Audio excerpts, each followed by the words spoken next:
बेशक कुरान पाक की हिफाजत का जिम्मा खुद अल्लाह ताला ने लिया हुआ है, और जो भी कोई अल्लाह की किताब कुरान पाक की गुस्ताखी करना चाहेगा तो उस पर यकीनन अल्लाह ताला का अजाब जरूर नाजिल होगा। अगर आप भी ऐसा मानते हो तो सबसे पहले आप इस वीडियो को दिल से एक लाइक जरूर कर दें। दोस्तों, आज हम आपको एक ऐसा ही सच्चा और रियल वाकया बताने वाले हैं जिसमें कुछ इस्लामी दुश्मनों ने समुद्र के किनारे पर एक डांस पार्टी रखी, लड़कियों के नाच गानों का प्रोग्राम रखा गया, और यही नहीं, फिर वह लोग अल्लाह की गैरत को ललकार हुए नाच गानों के बीच कुरान पाक की बेहुरमती करने लगे, यानी कि कुरान पाक के नुस्खे नाचने वाली लड़कियों के पैरों में फेंकने लगे और उन पर नाचने लगे। लेकिन तभी अल्लाह की कुदरत से उन लोगों पर अल्लाह का ऐसा अजाब नाजिल हुआ कि जिसके बारे में जानकर आपकी भी रूह कांप जाएगी। आप भी हैरान और परेशान रह जाओगे।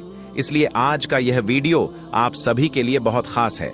आप इसको आखिर तक जरूर देखें, और सबसे पहले अल्लाह की मोहब्बत में और कुरान पाक की मोहब्बत में इस वीडियो को दिल से एक लाइक जरूर कर दें, और बराए मेहरबानी इसे शेयर भी कर दें ताकि और भी लोगों के पास में यह इबरतनाक वाक्य पहुंच जाए।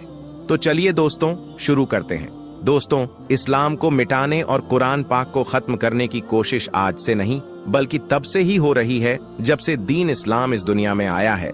मगर यह लोग इस बात को भूल जाते हैं कि कुरान पाक अल्लाह का कलाम है, यानी कि कुरान पाक अल्लाह की किताब है, और अल्लाह ताला ने खुद ही कुरान पाक में इसकी हिफाजत का जिम्मा लिया है। दोस्तों, हमें सोशल मीडिया पर आए दिन ऐसे बहुत से वाक्य देखने और सुनने को मिलते हैं जिसमें कुरान पाक की बेहुरमती की जा रही होती है, लेकिन फिर बाद में अल्लाह की कुदरत से ऐसे लोगों का इबरतनाक अंजाम होकर रह जाता है।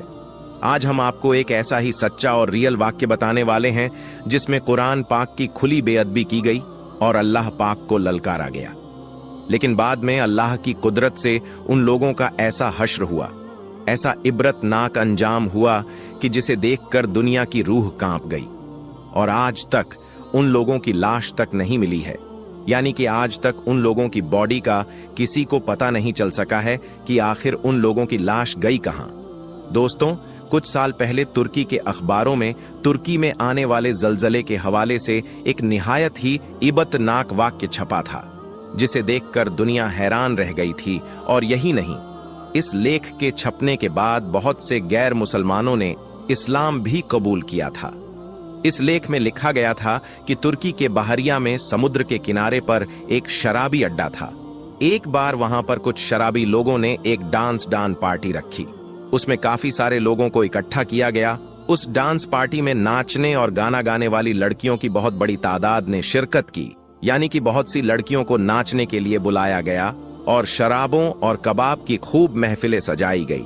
इस पार्टी में इजराइल से खास तौर पर यहूदी लड़कियों को नाचने और गाने के लिए बुलाया गया, जो बेइंतहा बेहया थी और बेहुदा नाच गाना करती थी। और यही नहीं, इस डांस पार्टी में 30 से भी ज्यादा तुर्की जनरल भी मौजूद थे। इस लेख में लिखा गया कि जब यह डांस पार्टी उरूज पर थी, यानी जब सारे लोग नाचने और गाने में मशगूल थे, तब एक तुर्की जनरल ने अपने कप्तान के जरिए से कुरान पाक को मंगवाया और उसको पढ़ने के बारे में कहने लगा। यह सुनकर फिर उस कप्तान ने कुरान पाक को पढ़ना शुरू कर दिया।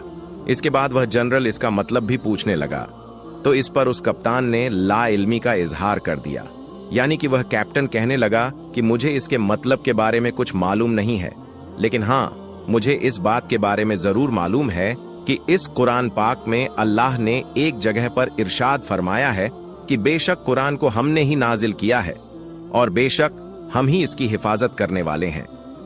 इतना सुनते ही वह जनरल गुस्से से लाल हो गया और उसने फौरन ही कप्तान के हाथों से कुरान पाक को छीन लिया और उसको फाड़ दिया, और फिर उन नाचने गाने वाले यहूदी लड़कियों और तुर्की लड़कियों के पैरों के नीचे फेंक दिया।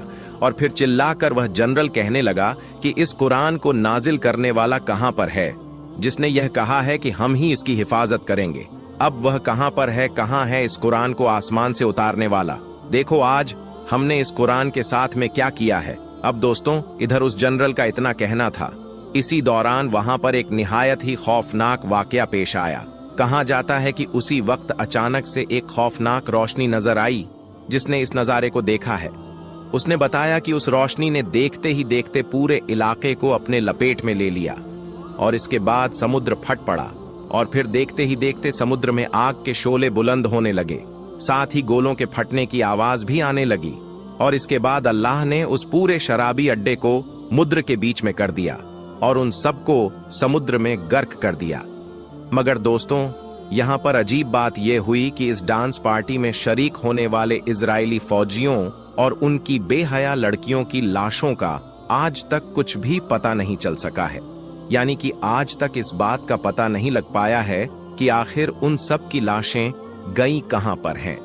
तमाम कोशिशों के बावजूद भी अब तक लाशों को समुद्र से बाहर नहीं निकाला जा सका है। ऐसा इन लोगों के साथ में क्यों हुआ? क्योंकि कुरान पाक की बेहुरमती करके इन लोगों ने अल्लाह ताला की गैरत को ललकारा था। इसलिए अल्लाह ताला ने फौरन ही उनका इंतकाम ले लिया और इन लोगों को रहती दुनिया के लिए इब्रत का निशान बनाकर छोड़ दिया। दोस्तों, इस वाक्य को सुनने के बाद मुझे अल्लाह ताला का वह वादा याद आ गया जिसमें अल्लाह ताला ने खुद इरशाद फरमाया है कि बेशक कुरान को हमने ही नाजिल किया है और बेशक हम ही कुरान की हिफाजत करने वाले हैं। अगर आपको भी अल्लाह के इस वादे पर पूरा भरोसा है तो कुरान पाक की मोहब्बत में इस वीडियो को दिल से एक लाइक जरूर कर दें।